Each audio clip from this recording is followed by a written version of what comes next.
Actually, Marie. Irene. So come with us. We're heading to the... Nyemeruze tujyane tujye gusura Michael Tesfaye n'umugore we Nishimwe Naomi aho bari kunyungutira umunyenga w'urukundo bizihiza ukwezi kwabo kwa buki.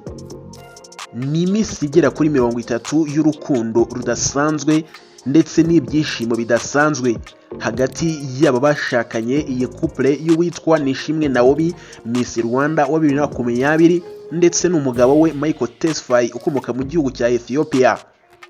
Reka tujyane tufate urugendo rw'amasaha 4 maze tugane ahitwa Diani River Resort mu gihugu cya Kenya ku mucanga mwinshi cyane w'inyanja y'Abahinde. Ngaha ho uwitwa Nishimwe Naomi n'umugabo we Michael Tesfaye bibereye mu munyenga w'urukundo mu buzima budasanzwe, bagenda batembera ndetse baganira, bishimiye ubuzima babayemo nyuma y'ubukwe bakoze ndetse bakabukora ku itariki ya 29 z'ukwezi kwa 12 mu mwaka wa 2024. ngo hayi ikaze.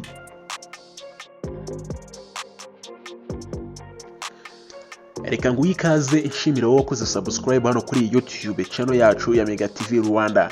Nawe utarayikora nicyo gihe ngo uyikore kugira ngo tujye dukomeza kubana mu biganiro tugutegurira umunsi ku munsi. Nge tugiye kubana nitwa Dino Nyawe.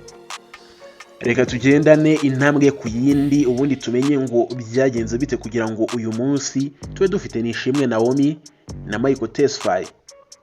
Ubundi byose byatangiye mu mwaka wa 2018 ubwo Kathia Kamari yahuraga n'uwitwa Michael Tesfaye.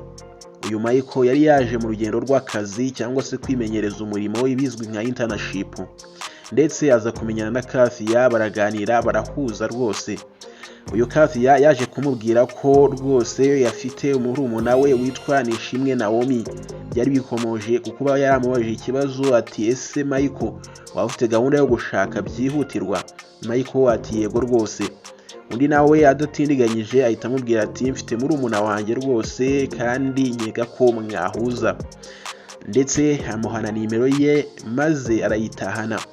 Ariko hacamo igihe kirekire ataramuhamagara, ndavuga atarahamagara Nishimwe Naomi, ndetse uwitwa Kathia yari yabwiye Naomi nawe ko yatanze nimero yiwe, ndetse Nishimwe Naomi yabonye batamuhamagaye ko yabwiye Kathia Kamari ati ese Kathia ni kuki utabwiye uwitwa Michael Tesfaye ngo ampamagare?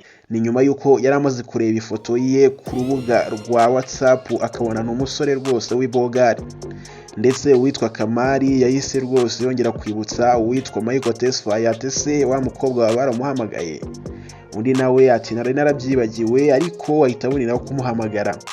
Uwitwa Nishimwe Naomi yakiriye telefoni ituruka kwa Michael Tesfaye, baraganira ndetse barahuza cyane ko akazi Michael Tesfaye yakoraga kajyaga guhura nako uwitwa Nishimwe Naomi nawe yararimo. Ntagutsindiye rero ndagira ngo twihute nkubwire mu nshamake ese byagenze bite kugira ngo uyu munsi tube tubasanze hano kuri kino kirwa cya Diani River Resort. Ubundi byose byahereye ku ifoto yashyizwe ku rubuga rwa Michael Tesfaye y'uwitwa Nishimwe Naomi. Yaranditse ati isabukuru nziza ku mugore udasanzwe mu buzima bwanjye, mu by'ukuri ukwiye ibyiza turi kumwe, ndagukunda. Ngaya amagambo yabaye imbarutso y'urukundo ndetse niyo yabanjirije ubuzima bwo kunyungutira urukundo ruri hagati y'uwitwa Michael Tesfaye ndetse n'uwitwa Nishimwe Naomi Miss Rwanda wa 2020. Ku itariki ya 2 z'ukwezi kwa mbere mu mwaka wa 2024 nibwo uwitwa Michael Tesfaye yapfukamiye maze yemeza ko agiye kugira uwitwa Nishimwe Naomi umugore, nibwo yamwambitse impeta ya fiançailles. Twihuse cyane ku itariki ya 27 z'ukwezi kwa 12 mu mwaka wa 2024 nibwo uwitwa Michael Tesfaye na Nishimwe Naomi bemeye kujya imbere y'urukiko, bemeza ko imbere y'amategeko bakundana kandi biteguye kurushinga. Ku itariki ya 29 z'ukwezi kwa 12 mu mwaka wa 2024 n'umunsi utazibagiranwa yaba mu mutwe n'umutima wa Nishimwe Naomi ndetse n'uwitwa Michael Tesfaye, nanone no mu mitwe y'Abanyarwanda, ubwo habaga ubukwe bw'agatangaza bwo witwa Nishimwe Naomi ndetse n'uwitwa Michael Tesfaye. ubu ngubu tuvugana bakaba batuye mu karere ka Gasabo.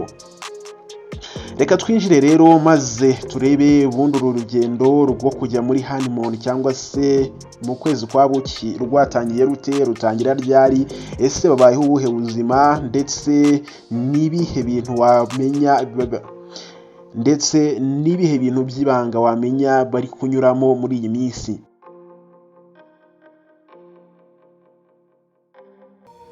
Hari ku itariki ya 8 z'ukwezi kwa kabiri umwaka wa 2025 ubwo imodoka yavaga mu karere ka Gasabo aho uyu nguyu ni Ishimwe Naomi ndetse n'uwitwa Michael Tesfaye batuye, maze imodoka ihaguruka mu masaha 9 maze yerekeza ku kibuga cy'indege cya Kigali hari i Kanombe.